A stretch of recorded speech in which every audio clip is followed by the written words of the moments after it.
morning, everybody. I'm Constable Pat Sedek with the Public Information Office, and welcome to this morning's press briefing. I'd like to welcome the Minister of Justice, Matt Wiebe, and the Deputy Chief of Police, Cam McKidd. Before we start, I'd like to acknowledge that we are in Treaty 1 territory, the home and traditional lands of the Anishinaabe, Ojibwe, Ininu, Cree, and Dakota peoples, and in the national homeland of the Red River Métis.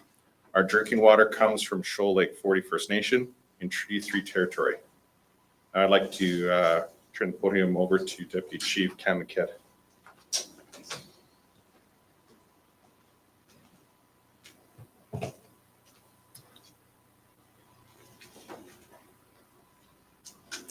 Well, good morning, everyone. I want to thank you all for joining us here today to share some very exciting news that I'm confident will have an immediate and positive impact on our ability to investigate firearms-related offenses and improve public safety here in Manitoba. Before I begin, I'd like to acknowledge and thank the Minister of Justice and the Attorney General for Manitoba, Mr. Matt Wiebe, the Honourable Matt Wiebe. Thanks for being here today, and thank you for your continuing support from the provincial government with respect to law enforcement and public safety in Manitoba. Gun violence in our city and across the province has been a priority for law enforcement in Winnipeg and in Manitoba for as long as I can remember. As an investigator in the Major Crimes Unit for many years, I've personally seen innocent, hardworking citizens lose their lives to gun violence through senseless robberies and other crimes.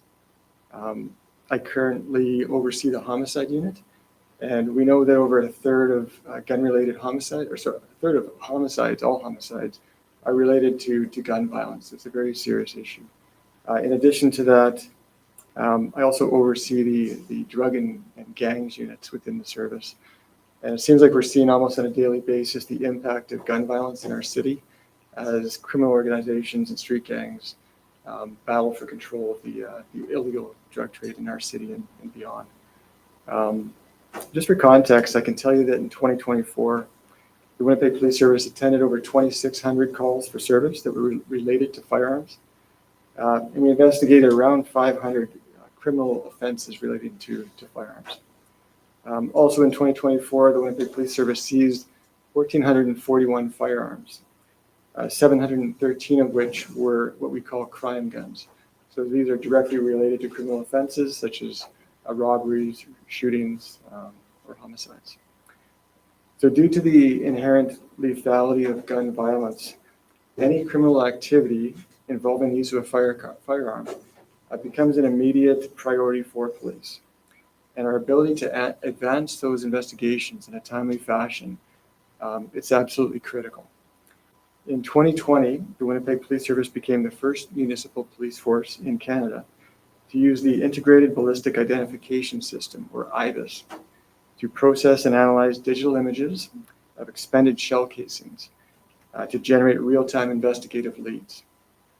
In partnership with the RCMP, our Firearms Investigative Analysis Section, or FIAS, has access to the Canadian Integrated Ballistic Identification Network, or CIBIN.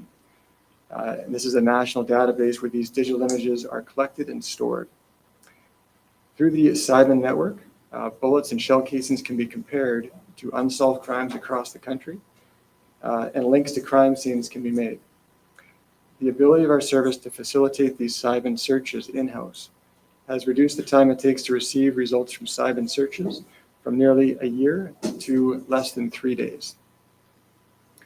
As a result, since the inception of this program in 2020, the Winnipeg Police Service has developed over 200 CIBIN leads, linking incidents both locally and across Canada. Recognizing the impact that this program had on WPS investigations, the provincial government committed funding for the WPS to expand its capacity so that all Manitoba law enforcement agencies could benefit from these advances. Effective May 12, 2025, our FIAS unit officially advised our partners in law enforcement across the province that we can now conduct examinations through IBIS, and this will facilitate CIBIN searches of expended shell casings for all Manitoba police agencies. This milestone represents the first of 3 phases of this province-wide expansion of our FIAS unit, which will ultimately lead to a provincially funded, fully functional gun lab run by the Winnipeg Police Service for the benefit of all law enforcement agencies in Manitoba. As a police service, we're very excited to continue working together with our law enforcement partners across the province. And as I said, we certainly appreciate the support and the ongoing commitment to public safety that we've seen from the provincial government in Manitoba. And with that, I'll turn things over to the Honourable Matt Lee.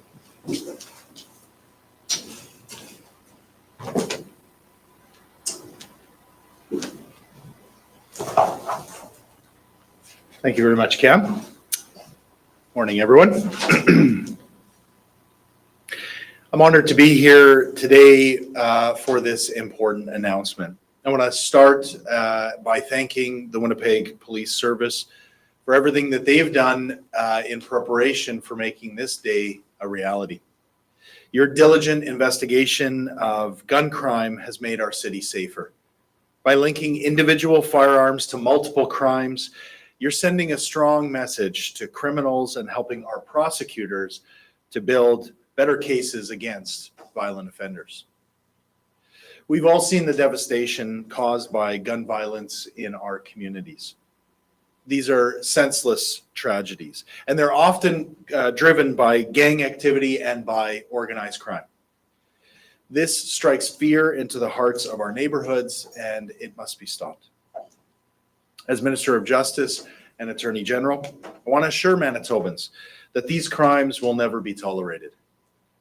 We're committed to ending gun violence, and today's investment is an important step towards that goal. Today, our government is proud to support the expansion of the Winnipeg Police Service Firearms Investigative Analysis Section with annual funding, operating funding, and a capital commitment.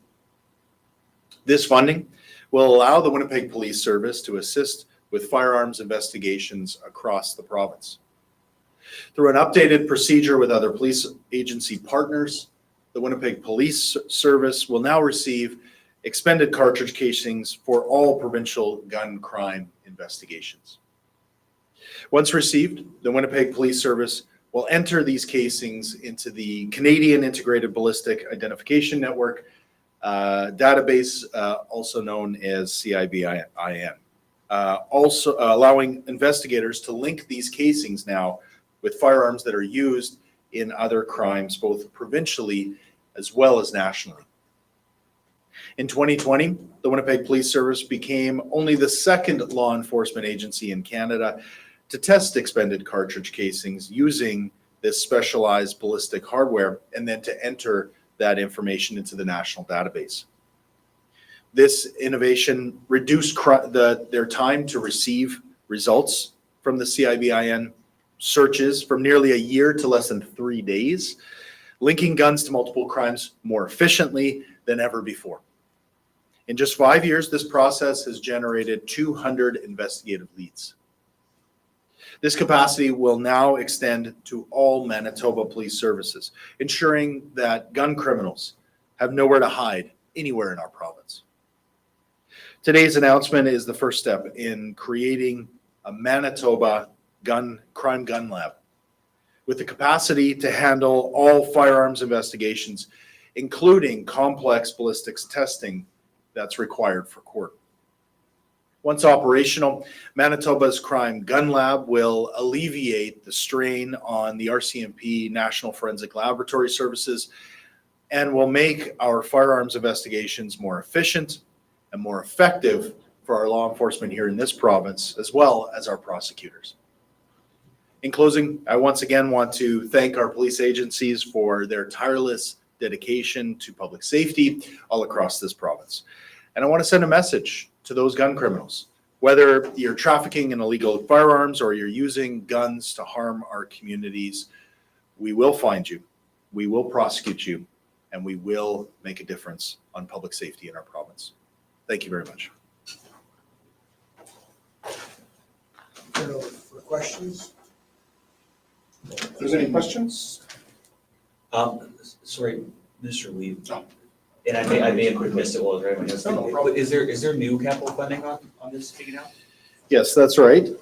So this is a commitment to $3.2 million for this establishment of this capacity. We're also committing to the phase two, which is just shy of $450,000.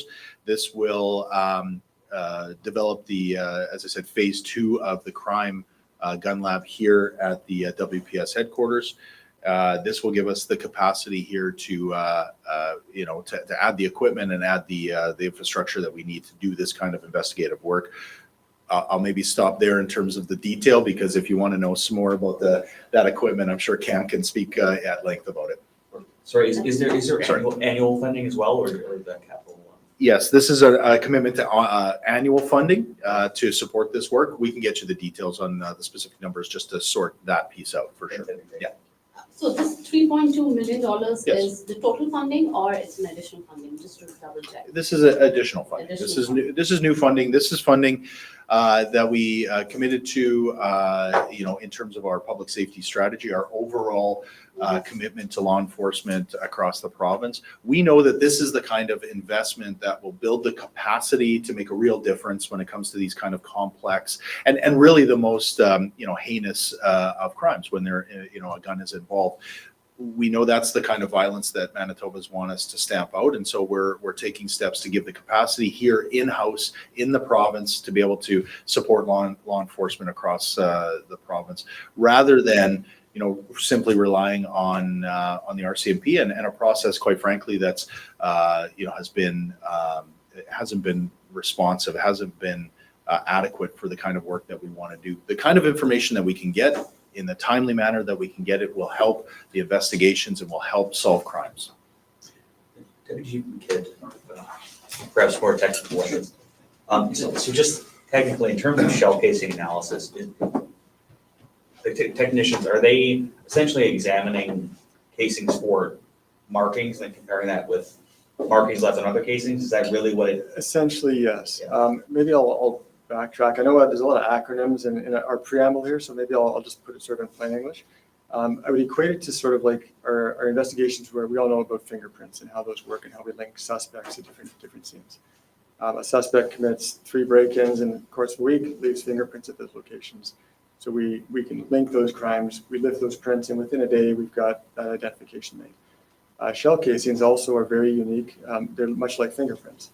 We don't identify an actual offender to a shell casing unless there's DNA or a fingerprint on the casing. But we can link that specific casing with a specific weapon, and we can link that specific casing with another casing that's found at a different scene. So there's a machine called brass tracks, which is what we use here. It's highly technical. It analyzes the casing, takes digital images, and then that's what we then send off to the CYBIN Coordination Center, the RCMP run that, and it's compared against all other similar submissions. So the issue, obviously, that the minister just spoke to is if we had a shooting here in Winnipeg, say we had one in St. Vital, and 3 days later we had one in Transcona, and maybe a homicide downtown, all involving a firearm, and we seize casings. Historically, that had taken up to a year for us to get results back on those shell casings to see if we could link them together. And that was it's just too long a time period to be effective in very serious investigations. So with the ability for us to use this brass tracks machine and do the IBIS searches ourselves, that time has been cut down to about, it can be even 24 hours, but basically within 3 days. It's just a massive advantage for investigations. And what we're talking about here today is we've had that capacity here since 2020 in Winnipeg, but Brandon Police or up in Thompson or Morden, they haven't had that capacity. So we may have an incident. We know that jurisdictions aren't really respected by the criminal element. So we could have an incident we've got linked up here in Winnipeg, but we don't know for a year that it's linked to a shooting in Brandon or up north or on a First Nations jurisdiction. So now we're going to have that capacity to take casings in province-wide and make those links very fast. So, I mean, this has the capability to allow police agencies to solve crimes faster, at the very least link them. Absolutely. Yeah, you can imagine the frustration of the disconnect when you have an investigation and then 12 months later you get a hit that's an important link. After 12 months, investigations can go cold, people have moved or memories have faded, so it's very difficult to investigate information that comes in a year after the fact. If it comes in a day or 3 days after the fact, we can communicate with our partners in different jurisdictions and hit the ground running and make those links very quickly. I mean, in your estimation, I mean, does that ability is that gonna make the public safer here? Absolutely. Yeah, we see, like I think the minister mentioned, since the inception, we've had 200 Cybin links. So what that means is we've made submissions to this database and we've received those hits back 200 times since 2020. I think last year, in 2024, we had 30 of them. There's no more serious crime than a firearm offense. People, as I mentioned, a third of all homicide victims are killed by gun violence. There's no more important crime for us to solve quickly because, especially with the gang activity we see, if we see a drive-by shooting on downtown or North End residents, it's normally not an isolated incident. There'll normally be a retaliation or another one. And it's difficult to investigate those crimes without some sort of forensics linking them together. So absolutely, this is a benefit to public safety, and our investigators are excited to get going, to be honest. We've got Cheryl Harris, the patrol sergeant that runs our FIAS here. She's been phenomenal in-house here to set this up since 2020, and she's recognized across the country as her and her team have just been fantastic. And they were a little bit concerned that it might take a long time for us to get to the fully functional lab. And it was with sort of their input that they said, hey, we can get rolling on pieces of this right now. We're pretty tight. I know it seems like a large building, but we're pretty tight here for capacity. But they were willing to basically double bunk their people down there to get this first phase up and rolling. So we just wanted to throw that comment out to them to recognize the work they've done. And if you could tell us a bit more about the gun lab, I mean, like, is it going to be here in Winnipeg? A bit more technicalities about that. Yeah, there's obviously we're super grateful for the funding that comes from the province. There are certain limiting factors with how quick we can stand these things up. One of those factors is the physical building, as you mentioned. We don't have the capacity here to have a fully functional gun lab. So what we're doing is we're sourcing or actively trying to source a building, secure that building, and then there'll be a renovation stage that'll take place. So it's not a matter of months. It could be, I don't want to put a timeline on it, but it does take time to get that up and running. The minister alluded to this, our phase 2, as we're calling it. What we also do in FIAS is we'll test firearms for court purposes. When someone's arrested with a firearm offense, all firearms have to be test fired and for functionality and legally classified before those charges can proceed. The RCMP lab obviously was very backed up with those items as well. So we're doing a small renovation here in our FIAS unit to have the capacity to soon, within this calendar year, we hope to receive firearms from across Manitoba from our law enforcement partners as well. So that's phase 2. Phase 3, that's the building of this actual gun lab. The difference between phase 2 and phase 3 is with the gun lab, we will have actual scientists on site who can do the manual comparisons that are required for some of this work to stand up in court. So it's the addition of that additional personnel, the scientists, and additional equipment that will make that gun lab fully functional. And So oh, currently, is the WPS technicians working on it? They send data they collect to scientists working elsewhere? Yeah, what they do, they'll, with the cartridges, they'll put the cartridges through their brass tracks, get the fingerprints, so to speak, send it to the Cybin coordination centers digitally. And once we get hits on that, it's called a presumptive lead. So we can act on that information in terms of search warrants. Investigatively, we're good to go. But when an arrest is made and it's going to court, some of that work has to be reviewed manually by a scientist. So we still have to send those items to the National Lab to do that work. But this allows us to conduct investigations much, much faster and get to where we need to be. And once a charge is laid and that threat has been removed, hopefully, from the streets of Winnipeg or elsewhere, as the court process plays out, there's a second phase. And ultimately, our hope, our expectation is we'll be able to do that whole process here in-house in Manitoba.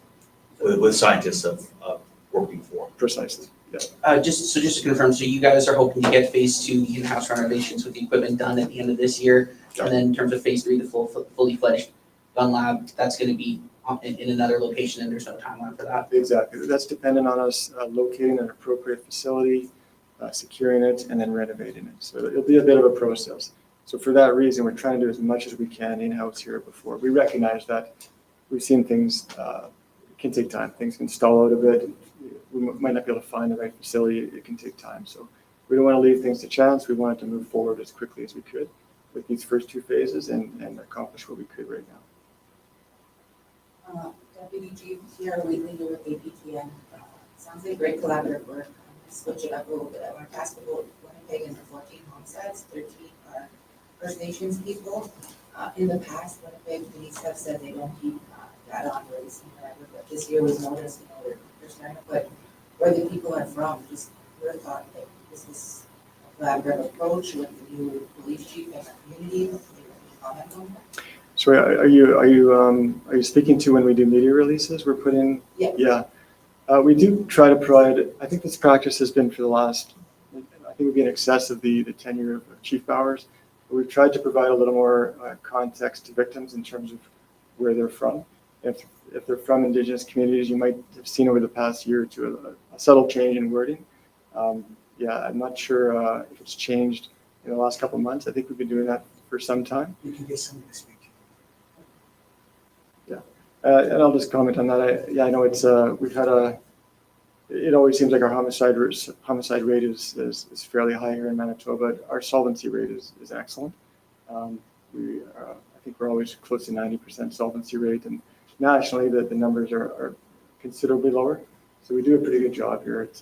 They're difficult cases to investigate, but we do a pretty good job here in Winnipeg. This might be a bit of a premature question on the gun lab issue, but I mean, given there's, the fully functioning lab and the RCMP lab in Ottawa, and then the plan is in the next couple of years to have a fully functioning lab here. Right. I mean, do you foresee other police agencies, say Saskatchewan or Western Ontario, wanting to participate here? Yeah, and it's a good question. Edmonton has actually stood up a fully functional lab, so just recently. I believe Saskatoon is working on one as well. So definitely this is the trend, and I hate to, like the RCMP, they're one of our biggest partners, obviously. It just became a capacity issue for them. It's a lot for them to take these exhibits, which have increased over time for the whole country. So I think the minister referred to this as well. Hopefully, if we can stand up labs in different provinces, we could take that pressure off of their lab, because we've heard from them. It's just simply capacity. They've got a lot of work, and I'm sure they're as frustrated as we are. Just on that, would you guys have the capacity to work with those other cities, in theory, when you guys have your own lab, and be able to, would you guys have the capacity to share information with other labs, like in Edmonton or Saskatoon? Yeah, for sure. Actually, I mentioned Patrol Sergeant Cheryl Hare from Arfias. She's traveled to Edmonton. She speaks to Saskatoon on a regular basis.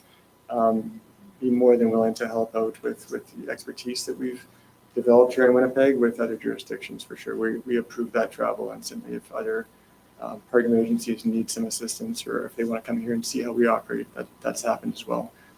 We're open to providing tours and any expertise we might have to assist our partners, for sure. If you could tell me your full name and spell it again, just your full name and spelling. Yeah. Sure. The first name is Cam, C-A-M, and the last name is McKidd, M-A-C-K-I-D, and I'm the Deputy Chief of Investigations. Okay. Sorry, Chief, the patrol sergeant in charge of, it's Cheryl. Cheryl, and the last name is Hare, H-A-R-E. Cheryl's out the CH or S? C-H. Any other questions?